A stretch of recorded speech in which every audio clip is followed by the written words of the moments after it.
Bismillahirrahmanirrahim. Assalamualaikum warahmatullahi wabarakatuh. Alhamdulillah wassalatu wassalamu ala Rasulillah sayyidina wa maulana Muhammad ibni Abdillah wa ala alihi wa sahbihi wa man tabi'ahu wa mawala. Saya pulang ke Pekanbaru menyampaikan tausiah setiap Sabtu subuh di Masjid Akramun Nas. Setelah itu ada tanya jawab. Lalu kemudian kira-kira sekitar 2014 mulai ada serangan-serangan.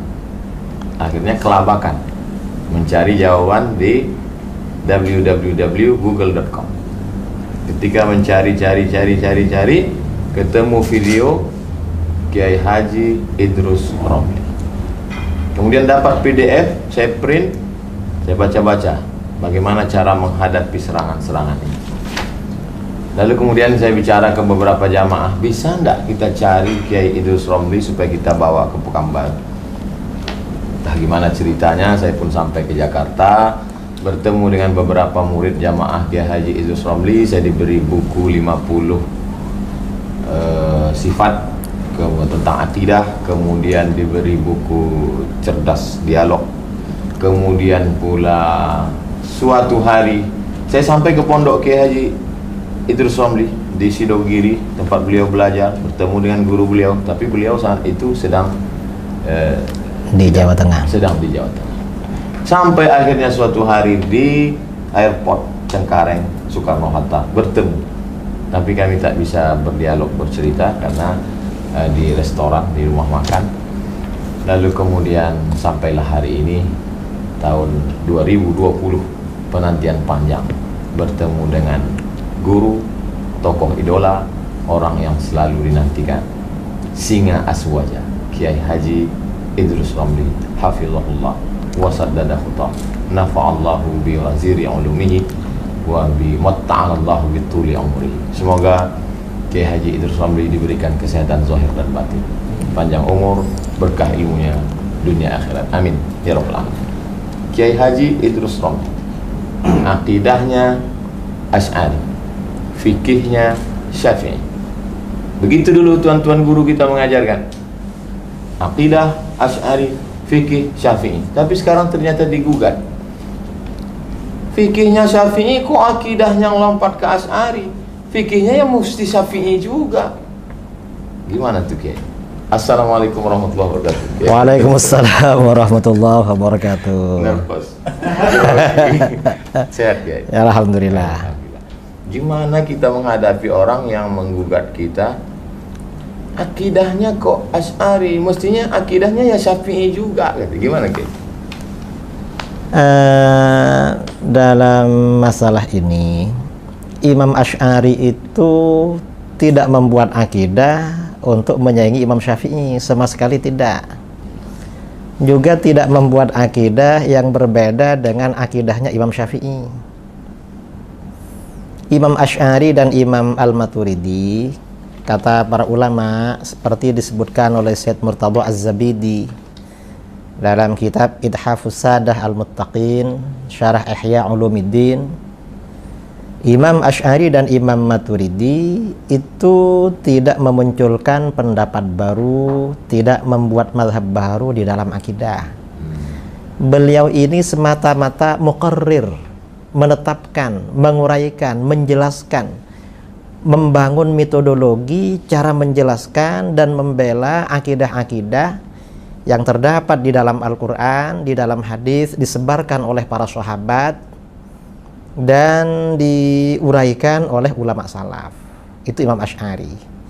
Jadi ya, kalau kita ini ikut Ahlus Sunnah wal Jamaah, fikihnya ya Syafi'i, akidahnya Asy'ari. Mengapa? Imam Syafi'i ini memang fokus menjelaskan fikih. Karenanya beliau punya kitab Ar-Risalah Usul Fikih, spesialisasi. Jadi metodologi di dalam ijtihad fikhi itu Ar-Risalah. Imam Asy'ari membangun metodologi di dalam ilmu akidah. Dan setelah Imam Asy'ari ini muncul, apa yang terjadi? Mayoritas ulama dari pengikut Syafi'i, pengikut Maliki, kemudian sebagian dari Hanafi, sebagian Hambali ikut Asy'ari. Yang ikut Imam Asy'ari ini bukan hanya pengikut mazhab Syafi'i, tapi para ulama yang fikihnya ikut Maliki. Kalau ulama Malikiyah ini hampir 100%. 100% ulama Malikiyah itu Asy'ariyah. Ulama Syafi'iyah itu mayoritas. Ada sebagian yang terpapar tajsim itu ada. Dari Syafi'iyah. Sebagian yang terpengaruh tajsim itu ada, tapi mayoritas Syafi'iyah. Loh, guru-guru kita ikut Imam Asy'ari, kok kita disuruh ikut Imam Syafi'i? Lah, Imam Syafi'i nggak punya kitab akidah, nggak punya. Dan akidahnya Imam Syafi'i, akidahnya Imam Maliki, akidahnya imam-imam yang lain itu sudah dipaparkan oleh dua imam, Abu Mansur Al-Maturidi dan Imam Abul Hasan Al-Asy'ari. Ya sudah, selesai. Ini saya kira simple ini, tidak perlu repot-repot masih meneliti lagi. Sebetulnya Kiai, akidah Imam Syafi'i dalam masalah sifat khabariyah itu bagaimana? Tafwid atau ta'wil atau? Yang jelas di kalangan ulama salaf ya, di dalam muamalah berinteraksi dengan nusus itu ada yang takwil, ya, ada yang tafwid. Jadi takwil itu bukan buatan Asy'ari.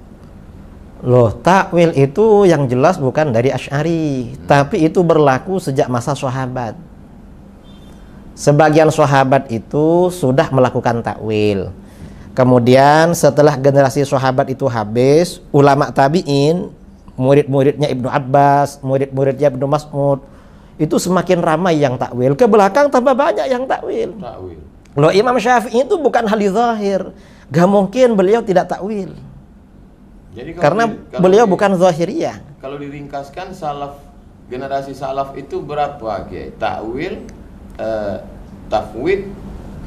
Kalau generasi salaf yang soleh, di dalam berinteraksi dengan ayat-ayat mutasyabihat atau hadis-hadis mutasyabihat, itu ada dua pendekatan. Pertama, tafwid. Ya, itu bukan berarti yang takwil tidak ada, karena takwil juga diriwayatkan dari ulama salaf. Yang kedua, takwil. Dan hampir semua ayat-ayat mutasyabihat yang ada ulama salaf yang melakukan takwil. Ada. Dan saya kira Imam Syafi'i gak mungkin anti takwil. Loh, beliau ini coba di fikih-fikihnya kan ditakwil terus. Ketika berijtihad fikih, beliau misalnya ya seperti ini hadis yang dipakai oleh mazhab Hambali, dipakai oleh mazhab Hambali dan diikuti oleh orang-orang Wahabi atau Salafi di Indonesia. Orang yang meninggalkan sholat kan kufur. Jadi bainal kufri wa baina, antara kufurnya dengan iman itu adalah meninggalkan sholat. Imam Syafi'i takwil bahwa orang yang meninggalkan sholat tidak kafir, kecuali kalau meninggalkan sholat itu karena ingkar pada kewajiban sholat, baru kafir. Itu ditakwil hadis-hadis. Imam Syafi'i ini banyak melakukan takwil. Seandainya beliau tidak melakukan takwil, tidak lahir fikih beliau. Hanya beliau memang tidak punya kajian khusus, karangan khusus di dalam masalah akidah. Sekarang diambil pendapat Imam Syafi'i dari referensi lain, lalu kemudian dibenturkan dengan mazhab yang kita yakini, Imam Abul Hasan Al-Asy'ari mengatakan, kamu ketika berakidah mestinya ikut Imam Asy'ari. Imam Asy'ari sendiri dalam kitab Mukhtasar Al-Ulu mengatakan, Allahu fi samaihi ala arsyihi. Kenapa kamu mentakwilkan? Tapi Ustaz Abdul Somad mengatakan takwil. Orang yang mentakwil itu kafir, jangan ikut Abdul Somad, ikutnya ke Imam Syafi'i. Orang Syafi'i ngomong Allah fi samaihi ala arsyihi. Jadi masyarakat yang tidak punya pegangan, gimana kita menjelaskan itu, Kiai? Yang seperti ini, kalau ada nas-nas seperti ini dari ulama salaf, misalnya Imam Syafi'i, yang pertama kita kaji itu dari segi riwayat, itu sahih apa tidak kepada beliau, nisbatnya. Kemudian seandainya sahih, kira-kira rawinya ini meriwayatkan bil lafzi atau bil makna. Kalau ini misalnya riwayatnya ahad, ini kan problem lagi kalau riwayatnya ahad. Ya, fil aqidah. Karena di dalam akidah ini kan harus mutawatir. Ya. Kemudian kalau misalnya itu sanadnya sudah sahih, sudah begini, kalau pernyataan ulama salaf itu bertentangan dengan keyakinan yang qat'i, maka ditakwil. Bisa jadi seandainya itu sahih ala arsyihi, yang dimaksud ala arsyihi itu bisa jadi artinya ulu wa mulkin wa sultan. Makanah. Jadi itu artinya bahwa Allah itu artinya ada di atas arasy, di atas dalam arti menguasai dan mengatur. Sama dengan misalnya gubernur atasannya bupati. Itu kan belum tentu ada. Kalau duduk kan di atas kepalanya kan bukan. Berkuasa. Artinya berkuasa. Sama dengan itu. Gimana kalau orang memaksakan makna istiwa itu al-julus wal istiqrar? Ya. Kalau itu dipaksakan al-julus wal istiqrar, ya tidak benar. Kalau dipaksa-paksakan, tidak benar. Saya mendengar sendiri khutbah Jumat di airport. Jadi judul khutbahnya Allah fis sama alal ars. Padahal kita kan dulu diajarkan adab dakwah, khutbah itu umum, nggak boleh khilafiyah. Ini kan khutbah itu mengajak orang bertakwa, bukan ngajak orang bertengkar. Jadi kita gimana mendebat? Kita diajarkan musalsalat bil awaliyah, ar-rahimuna yarhamuhumur rahman, irhamuhum fil ardi yarhamukum man fis sama. Tapi sekarang di beberapa kajian pertama adalah ainallah. Allah fis sama alal ars. Sebetulnya orang yang mengatakan Allah di atas aras ini gimana sikap ahlu sunnah? Nah, jadi begini, orang yang punya pandangan, punya akidah bahwa Allah ada di atas aras, ini oleh ahlu sunnah dianggap dikatakan jihawiyin. Jihawi.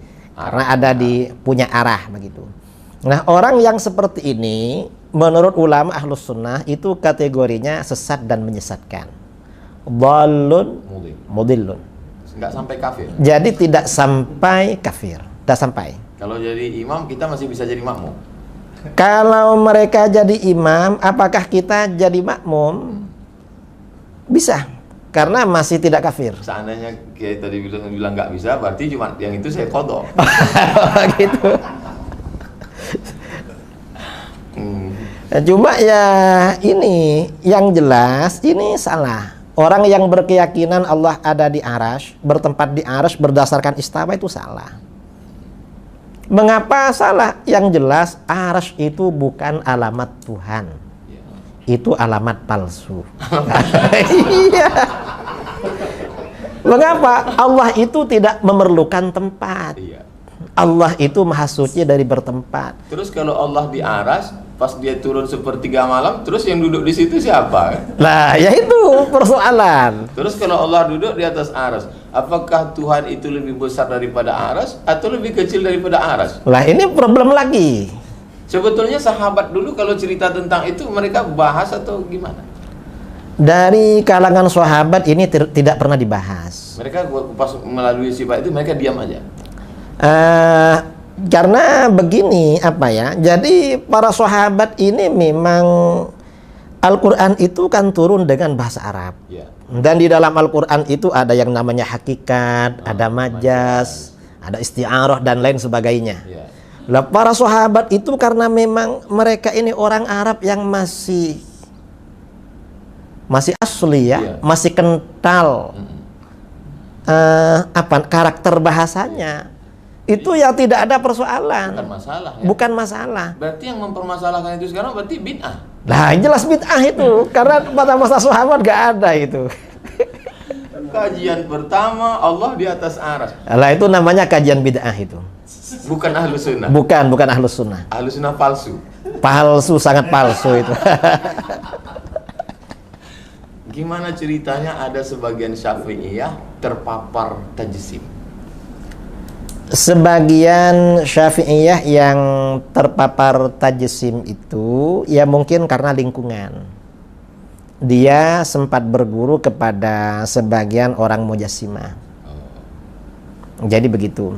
Abad keberapa tajsim ini populer sehingga Tajsim ini populer akhir generasi salaf.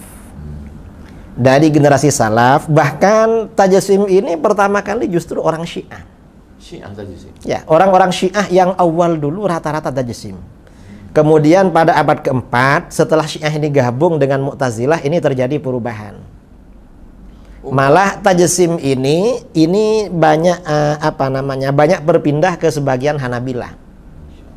Orang-orang Hanabilah. Ungkapan Ibnul Jauzi, la yuzkaru Hanabilah, tidak disebut Hanabilah illa mujassim. Kalau udah disebut Hanabilah pasti tajsim. Sampai begitu, guys. Jadi memang sebagian ulama itu memberikan gambaran penelitian. Kalau Syafi'iyah itu hampir semuanya Asy'ariyah.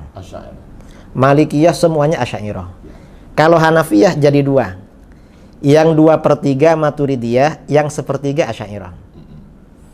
Kalau Hanabilah ini ada sebagian kecil itu Asy'ariyah. Termasuk kelompoknya Ibnul Jauzi, kemudian kelompoknya At-Tamimi, kemudian Abul Wafa Ibnu Aqil Al-Baghdadi. Ini yang Asy'ariyah. Ada sebagian kecil juga ahli tafwid. Mufawwidah. Kemudian yang sebagian besar awal-awal Mujassimah. Kemudian pada abad ke-7 Hijriah, ketika yang menjadi penguasa di Syria, di Syam, itu Sultan Az-Zahir Baibars Al-Bindigdari. Beliau ini berhasil karena beliau ini mengangkat Qadhil Qudat dari Madzhabul Arba'ah. Setelah Madzhabul Arba'ah ini sering diskusi, maka faksi Mujassimah di kalangan Hanabilah ini hampir habis. Cuma kemudian setelah itu dihidupkan lagi oleh Syekh Ibnu Taimiyah. Ibnu Taimiyah menghidupkan tajsim. Menghidupkan lagi. Iya. Ibnu Taimiyah mujassimah. Kata para ulama begitu. Yang mengembalikan tajsim di Hanabilah itu Syekh Ibnu Taimiyah. Sebelumnya sudah hampir habis. Tapi orang selalu berlindung mengatakan Ibnu Taimiyah tidak mujassimah, tapi dia isbat sifat, bahwa ada sifat yadun, ada sifat sak, ada sifat istiwa. Gimana tuh, Kiai? Jadi masalah ayat mutasyabihat itu tadi kan kita bicarakan. Ulama salaf sebagian besar tafwid, sebagian takwil. Kalau khalaf mayoritas takwil. Nah, kemudian ada mujassimah yang mengartikan ayat mutasyabihat secara zahir. Mereka ini untuk menghindari stigma tajsim, tashbih, mereka bilang itsbat. Ngeles. Nah, kita ini yang takwil dan tafwid ini kata mereka dianggap ta'til. Artinya ya menghilangkan, mengosongkan. Ya, padahal mereka ini hanya permainan kata-kata. Nah, kalau itu itsbat ini diterapkan, ini bahaya sekali. Jadi isbat itu nggak ada. Kalau dari ulama salaf nggak ada. Karena kalau diterapkan ini bahaya. Misalnya ya, iyad. Iyad itu kan artinya tangan. Artinya tangan. Kalau iyad yang diidhofahkan kepada lafaz Allah itu diartikan tangan. Di dalam Al-Quran ada yang berbentuk mufrad, tunggal, yadullah fawqa aydihim. Ada yang berbentuk musanna, bal yadahu mabsutatan, ada itu diantaranya. Ada yang jamak, biaidin. Nah, ini perlu ditanya, kira-kira iyad kalau diartikan tangan Allah itu apa satu, apa dua, apa banyak? Ada yang ceramah, guys, tangan Allah itu dua-duanya sebelah kanan. Lah, kalau dibilang dua-duanya sebelah kanan, kan nggak mungkin, masa Tuhan sejelek itu? Allah punya tangan, tapi tangan Allah nggak sama dengan tangan kita. Bila takif, wala tasbih, wala, itu gimana, guys? Ngeles juga? Itu ngeles juga. Sama dengan begini, kamu ini seperti anjing. Tapi gak sama dengan anjing yang ada. Kamu anjing manis misalnya. Ini kira-kira pujian atau bagaimana ini? Ada videonya, guys. Videonya gini. Kalau ada orang mengatakan tangan Allah itu, kata dia gini, sama nggak tangan saya dengan tangan monyet? Kan beda. Terus jamaahnya ngangguk iya. Terus saya pas nonton itu, loh, tangan ustadz yang ngomong dengan tangan monyet sama-sama jisim. Ya sama. Sama memang, yang membedakan tuh sifatnya. Iya. Sama-sama jisim. Tangannya orang, tangannya kambing itu sama. Yang membedakan sifatnya. Sekarang ya, kitab Imam Abul Hasan Al-Asy'ari itu diseret-seret mengatakan Imam Abul Hasan Al-Asy'ari sendiri isbat. Karena dalam kitab Al-Ibanah, lah wong dia nyebut yadun kok katanya. Ya, ini orang Wahabi itu membingungkan. Kadang mereka, kenapa kok ikut Asy'ari? Iya. Lalu setelah itu, loh, Asy'ari seperti saya. Ini kan repot mereka ini. Karena kita ngomong sama orang bingung, jadi kalau orang nggak kuat, jadi dia ikut bingung. Nah, ikut bingung juga. Jadi seperti itu. Tuduhan Ibanah itu isbat gimana, Gay? Di dalam Al-Ibanah dan sebagian ulama mutaqaddimin Asy'ariyah, ya, ayat lafat-lafat mutasyabih seperti iyad, seperti ain, itu ditafwid. Tafwidnya macam-macam. Ada yang mengatakan Allah memang punya sifat iyad, tapi bukan dalam arti jarihah, bukan arti anggota tangan, anggota badan, organ tubuh, bukan. Tetapi itu sifat bagi Allah. Yang tahu cuma Allah. Sama dengan ain. Ain ini kalau secara literal artinya kan mata. Ya. Sebagian ulama mutaqaddimin Asy'ariyah yang diceritakan oleh Imam Al-Baihaqi dalam kitab Al-I'tiqad maupun Asma' was Sifat, itu ada yang mengartikan itu ain sifatan. Sifat bagi Allah, bukan sebagai jarihah, anggota badan. Terus masuknya kemana tuh? Ta'wil, tafwid? Itu tafwid. Masuk ke tafwid. Bukan isbat. Bukan isbat. Kita ini sebenarnya isbat juga, tetapi cara isbatnya isbat yang cerdas. Yang tadi isbat dungu. Nah, itu ya. Gimana beda isbat cerdas dengan isbat dungu? Nah, isbat yang cerdas ini artinya mengkompromikan Ya. antara satu nas dengan nas yang lain. Mana yang muhkamat, mana yang mutasyabihat. Nah, ayat-ayat atau hadis-hadis mutasyabihat dalam pengertiannya dikembalikan kepada yang muhkamat. Seperti yang menjadi tuntunan di dalam Al-Quran. Memang harus seperti itu. Dan ayat yang muhkamat itu, kata para ulama, adalah ayat laisa kamitslihi syai' dan ayat walam yakul lahu kufuwan ahad. Itu yang muhkamat. Mengapa itu muhkamat? Ini cerita. Saya pernah didatangi orang Wahabi. Ya. Dia ngakunya begini pada saya, Kiai. Wahabi atau Salafi? Ngakunya sih Salafi. Ya. Kalau menurut kita Wahabi lah. Karena yang paling sesuai memang Wahabi. Bukan Salafi. Bukan Salafi. Karena mazhab itu biasanya nisbat kepada pendirinya. Muhammad bin Abdul Wahab. Dan Muhammad bin Abdul Wahab itu An-Najdi, bukan As-Salafi. Jadi Wahabi ini bisa disebut Salafi atau bisa disebut Najdi. Karena kalau Salafi nisbatan ila salaf. Ila salaf. Dan ini salaf yang mana? Salaf itu kan banyak. Iya. Salaf juga banyak mazhab. Banyak perbedaan di kalangan salaf. Jadi seperti itu. Jadi kita nggak mau. Lalu kata Wahabi ini, Ya. Kiai, saya ini mazhabnya Asy'ari. Oh gitu, ya baguslah. Cuma menurut saya Allah itu bersemayam di atas arasy, kata. Loh, kamu Asy'ari yang mana? Kita ini Asy'ari, tidak seperti itu. Kamu ini Asy'ari yang macam apa ya? Barulah. Iya, neo Asy'ari. Neo Asy'ari. Nah, karena menurut saya Kiai, Mungkin pengaruh neo normal juga. mungkin kira-kira itu. Saya bilang pada dia, apa alasan kamu begitu? Ya karena menurut saya Kiai, Ar-Rahmanu 'alal arsy istawa itu muhkamat.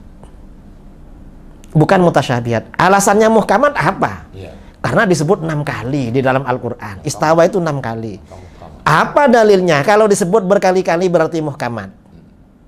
Diam dia. Kalau menurut kami Asy'ariyah, yang muhkamat ya walam yakul lahu kufuwan ahad. Itu apa dalilnya, Ki? Minta berapa dalilnya? Ini dikatakan muhkamat oleh para ulama karena sababul wurudnya, hadis turunnya, sababun nuzul ya, sabab nuzul turunnya surat Al-Ikhlas ini ketika Rasulullah mendapat pertanyaan dari orang musyrik. Dan dari orang Yahudi, sif lana rabbak, terangkan sifat Tuhan kamu pada kami. Diminta menerangkan sifat Tuhan. Nah, ketika ada pertanyaan tentang sifat Tuhan, ternyata yang turun surat Al-Ikhlas.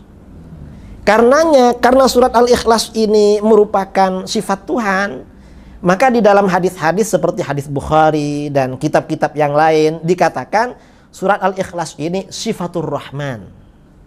Itu hadisnya sahih. Karena sifatur Rahman, orang yang membaca surat Al-Ikhlas ibaratnya membaca sepertiga Al-Quran. Ini keutamaannya. Dan ini gak ada di dalam keutamaan membaca Ar-Rahman alal arsyis istawa. Karenanya kata para ulama, setiap kesimpulan ayat Al-Quran tentang ketuhanan apabila bertentangan dengan surat Al-Ikhlas, maka harus dihindari. Mengapa? Karena itu mutasyabihat, harus merujuk kepada yang muhkamat. Ada seorang guru hafal Quran datang menemui saya, minta maaf karena sampai 2016 dia mengatakan saya kafir karena saya mengatakan Ar-Rahman al-Ashistawa itu adalah al-istila, Allah berkuasa. Sedangkan kata guru saya, kata dia sebelum dia tobat, ini tobat dari Wahabi, kata dia, kata guru saya, Tuhan itu di atas aras, maka siapa yang mentakwil itu kafir. Ustadz Somad itu gimana? Ustadz Somad itu kafir. Jadi sampai 2016 Ustadz masih kafir. Baru akhir-akhir inilah Ustadz Islam. Dan minta maaf ke saya.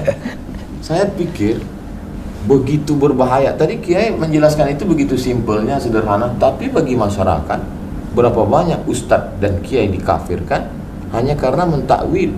Mereka harga mati bahwa Tuhan di atas aras. Siapa yang tidak menyebut itu kafir. Man lam yukafir fahuwa kafir.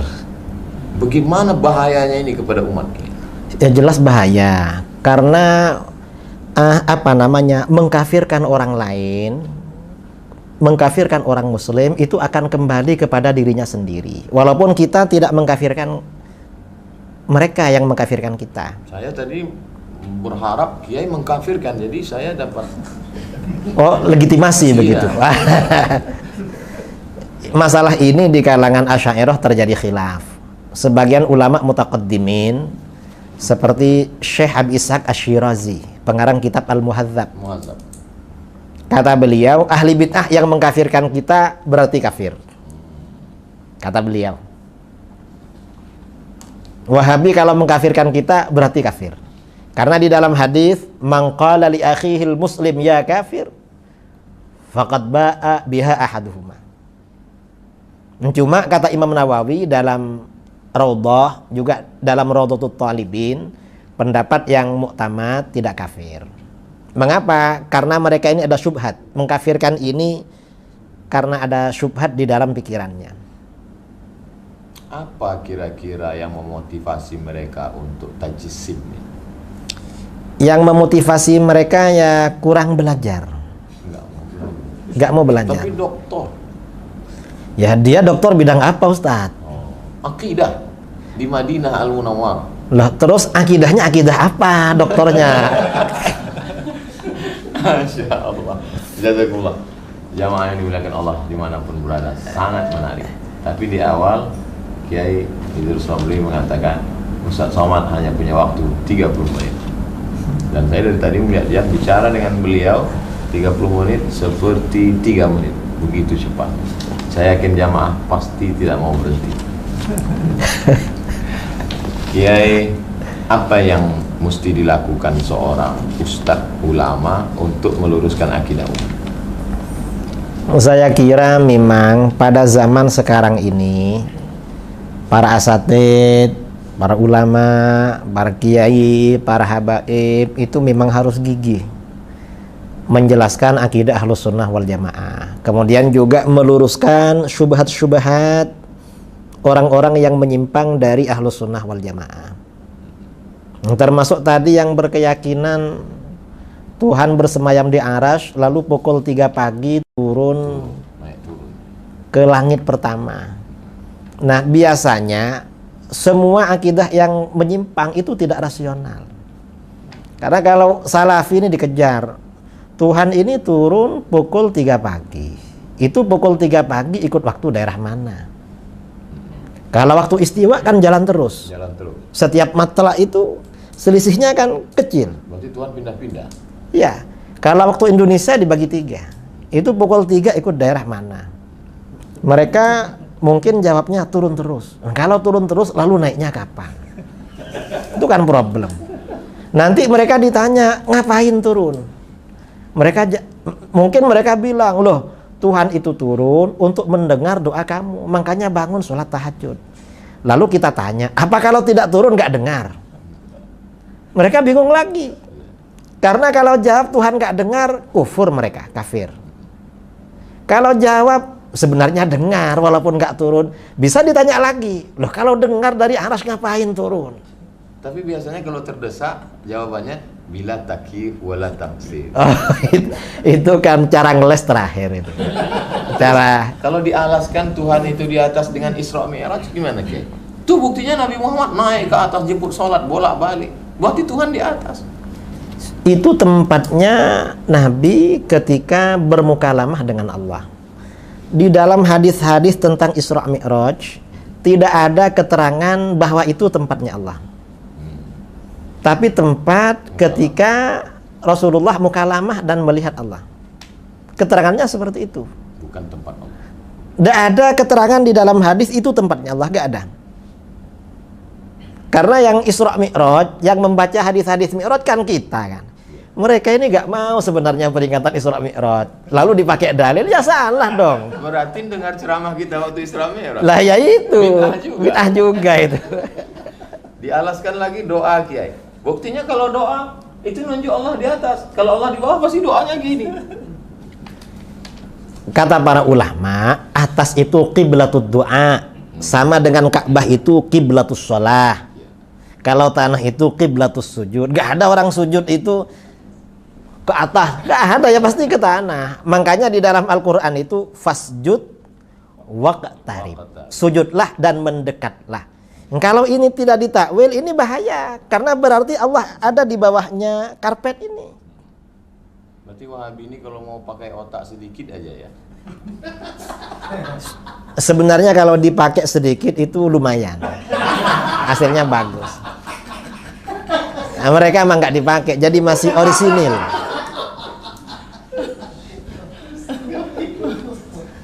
Jadi Kiai, bagaimana umat ini yang sedang perlu persatuan dalam bidang ekonomi, kita diserang babak belur dalam bidang politik, bagaimana komunis bangkit, tapi di dalam kita sedang dihancurkan barisan.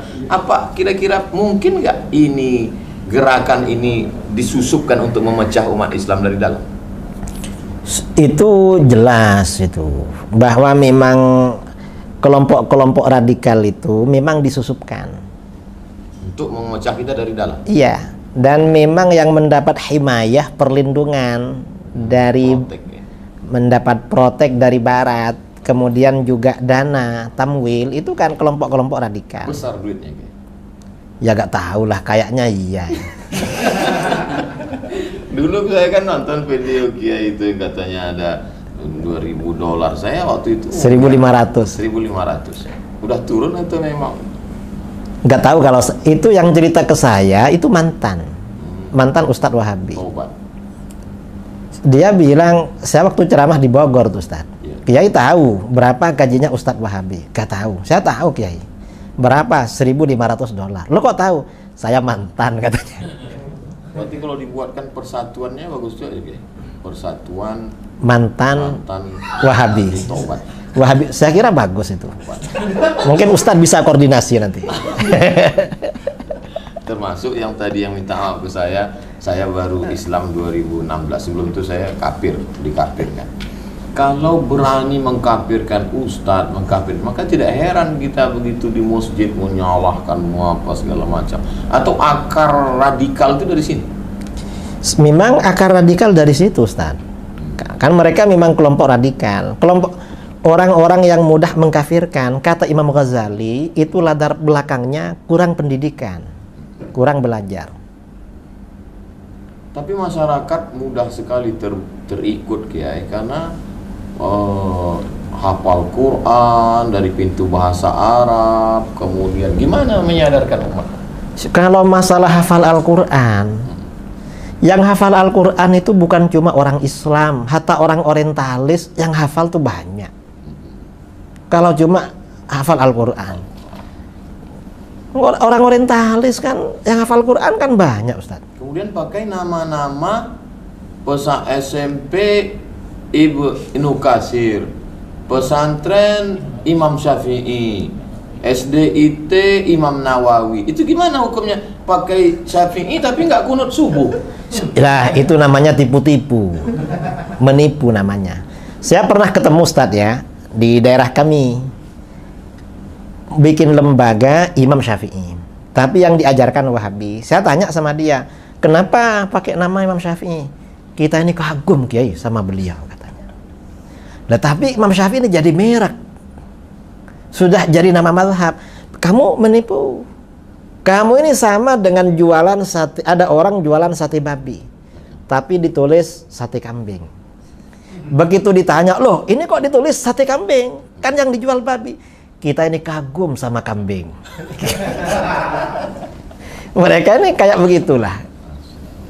Saya kira seperti itu. Kenapa tidak Taimi? Kenapa Wahabi? Ya karena Wahabi ini lebih radikal daripada Taimi. Iya. Dan Taimi ini kan setelah meninggal memang pemikirannya kan mati. Dihidupkan lagi oleh pendiri Wahabi ini. Dan nama ini juga dipakai oleh mereka kok. Ulama-ulama Wahabi di dalam kitab-kitabnya menyebut bahwa Wahabi ini merupakan anugerah dari Allah. Untuk membersihkan. Anugerah dan hadiah yang luhur. Cuma sekarang pengikutnya malu dengan nama Wahabi. Akhirnya pakai Salafi. Padahal gurunya bangga dengan nama Wahabi. Jadi muridnya ini apa? Ukuk ya? Apa ukuk itu? Durhaka pada gurunya itu. Gak mau sama nama kebanggaan gurunya. Sama gurunya saja durhaka. Masya Allah, tabarakallah. Dalam perjalanan dakwah Kiai pernah nggak menghadapi yang paling radikal sampai ingin membunuh karena menganggap kafir, dengan yang paling lembut, yang baik, yang sopan, yang Wahabi garis lurus misalnya? Nggak pernah. Kalau sampai mau membunuh mau apa, karena ini kebanyakan mereka sebelum acara sudah lari duluan, sudah batal. Saya dialog di forum terbuka dengan Wahabi itu tahun 2008 satu kali, 2009 dua kali. Baru kemudian ya 2009 dua kali. Habis itu di Denpasar 15 masjid tuh lari-lari semua, nggak ketemu. Cuma 2 masjid datang orangnya. Lalu 2013 di Manado, malah gak ada di rumahnya, sama panitia dicari ke rumahnya gak ada semua ustadz-ustadznya itu. Lari. Katanya acara di luar kota. Di Aceh juga begitu. Langsung gak ada pada hari acara. Tapi pas ditanya murid-muridnya, kenapa nggak mau debat dengan Kiai Idrus Romli? Nggak boleh duduk dengan ahli bid'ah. Bilang pada muridnya begitu. Tapi kalau pada panitia sebagian nggak begitu. Alasannya seperti yang di Aceh. Yang di Aceh sama di Bogor. Kita ini mau debat sama orang Ahlus Sunnah, asalkan bukan Kiai Idrus. Yang lain saja katanya. Alasannya Kiai Idrus tuh suka ngeyel. Iya. Kalau sama yang baik, yang lurus ada. Kalau yang lurus itu Wahabi tuh gak ada yang lurus, memang apa ya? Ya bengkok-bengkok lah. Wong itu memang jalan terjal, jalan bengkok memang. Jadi kalau bisa duduk satu majelis dengan Kiai Idrus itu berarti apa? Taqiyah. Ya agak membicarakan masalah itu, membicarakan yang lain-lain. Sampai kapan kita selesai dengan Wahabi?